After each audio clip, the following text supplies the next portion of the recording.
In this video, let's talk about 3 steps that you can practice for learning the notes on the fretboard. Some basic mechanics that you want to understand about the guitar. If we're basing this off of standard tuning, E, A, D, G, B, E, then we want to realize that in the musical alphabet, we have A, B, C, D, E, F, G, and then the notes start back over again. In between those notes, we have sharps and flats. So if we just focus for right now just on the natural notes on the guitar, based off of the open tuning or based off of the tuning of the guitar, we start on this low E string. Realize that from E, which is open, to the note F is 1 fret. And then from F, we go to G, which is 2 frets. G would go to A, which is the alphabet starts back over. A goes to B goes to C goes to D goes to E. This is the basic idea for how the notes on the fretboard are laid out. For now, we're going to focus on the open string to the 12th fret because from the 12th fret onward, everything just repeats. So note this, that between E and F and B and C, there's 1 fret only between those 2 notes. All the other natural notes, there's 2 frets in between those 2. So E and F and B and C are a half step. All the other natural notes are whole steps. So based off of this idea, if we go to the A string, we have A, B, C, D, E, F, G, and A. Notice between B and C, there's only 1 fret. Between E and F, there's only 1 fret. So A, G, F, E, D, C, B, A, and then D, E, half step to F, G, A, B, half step to C, D, C, B, A, G, F, E, D.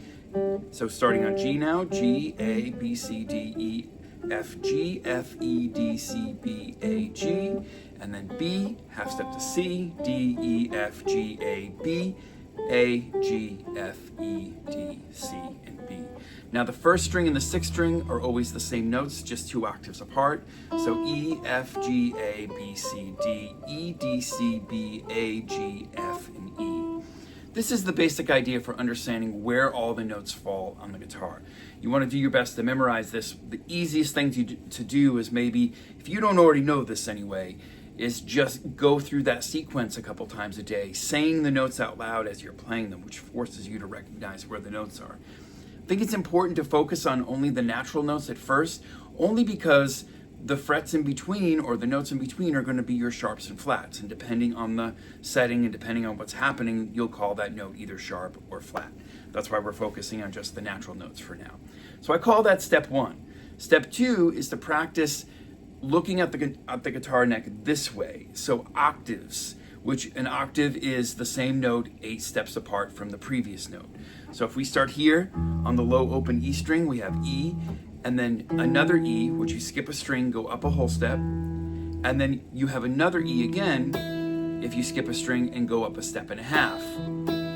So you have E, E, and E. So that's the 6th string, the 4th string, and the 2nd string that I'm grouping right now. This same exact pattern works across the entire fretboard.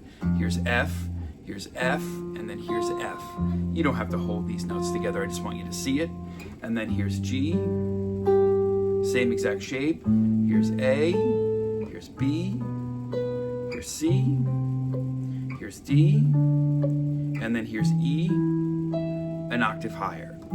Going backwards, so E, D, C, B, A, G, F, and then E.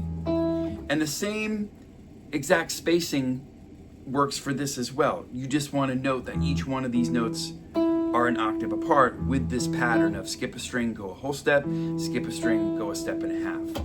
Now if we look at the A string, we get the same idea, just starting from the 5th, 3rd, and 1st string. So I look at this as 2 sets of 3 strings. So the 6th string, 4th string, and 2nd string, and then the 5th string, 3rd string, and 1st string. So this would be A, skip a string, whole step, skip a string, step and a half, then B, and then C, half step up, and then D, and then E, F, and then G, and then A.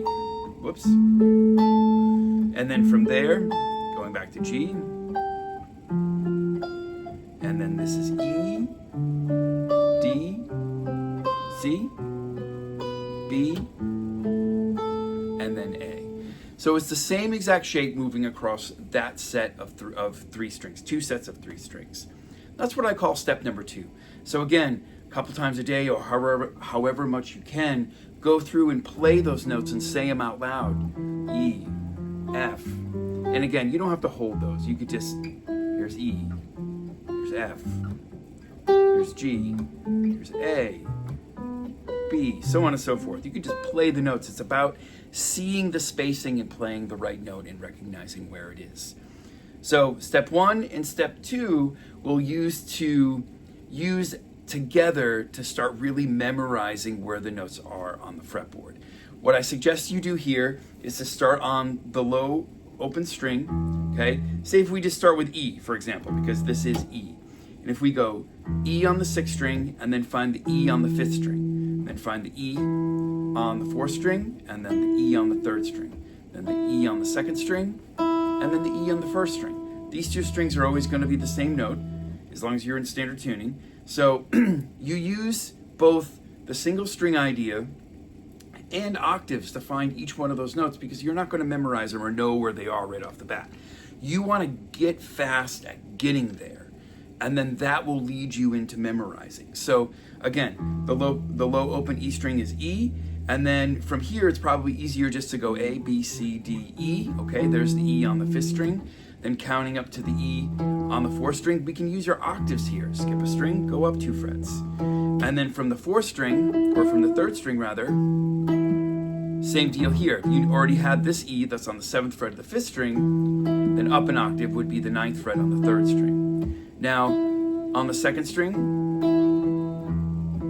that's stemming back from this set of E right here. So that's E, E, and then E. And then the 1st string, of course, is always the same. I usually just play the open string when I'm working on a note that has open strings in it. But then what you do is you put this in time. This will force you to memorize it. You can do this with a metronome and then slowly get faster at it. You get the idea. Now you'll start to know where all the E's are. Now you can move on to different notes. So say, for example, F. Here's F, F, F, F, F, and F. So the idea here is find the F that's here, E, F, and then 5th string, you probably want to count up or count back, A, B, C, D, E, F, or A, G, F. It's important that you can think of the alphabet backwards, because when we play, you use the alphabet in both directions. And then F here, which is the octave, and then F, F, and then F. And then, of course, going back down. Now if we do the same thing with G.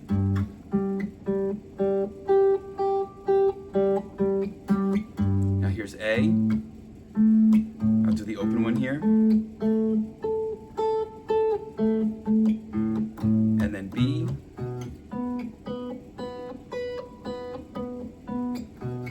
Here's C. You get the idea. So I would start with one note at a time and then slowly work your way up. I do think it's a good place to start with E and then just work your way to F and then go to G. Another way to do this is go through the circle of fifths. So you could do, like starting on C, you could go C. And then a fifth up from C would be G. And then a fifth up from G would be D. And then A would be next. This is a really good way to do this, because then that way you're not just going in order every time you go from one note to the next note. I think that that's really helpful. But this gives you 3 steps to help you to get faster at finding the notes and turning that into memorizing the fretboard. I have a whole bunch of exercises at practicetheguitar.com that you can practice at 15 tempos. I'll put the links down below for that. I encourage you to go check my site out and practice along with that. Hope you enjoyed this lesson. See you next time.